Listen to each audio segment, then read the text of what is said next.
Koma skwira sedidi. Mushe zviri. Mushe. Asira sei basi. Basa kwaswera bo. At least mfano wangu aleta bo uya necheya. Cheya mwana waya naye kuti achigare mubochechi.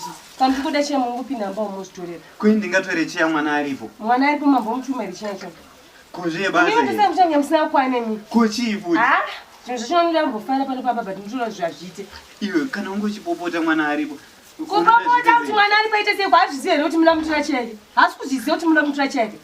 Rega vakuru vati gudo guru peta muswe vadiki vakuche. Hona pane mwana. Inini noti tagudo inini. Kodi tagudo pano pamusha inini. Inini ndiri gudo. Saka kuti gudo guru peta musha ndiri gudo inini. Pane gudo re pana pasuma washandisire ye gudo. Wadichandisa kana kuti munhu. Inini kwati tagudo manje pexample yangu tagudo inini. Inini ndiri gudo inini. Ndiri gudo here. Ayewa. Saka wapire ye gudo. Wapire gudo. Ukwane. Zvepfumo dzako dzavashandisa kuti tagudo inini. Handisi gudo rako. Neomana.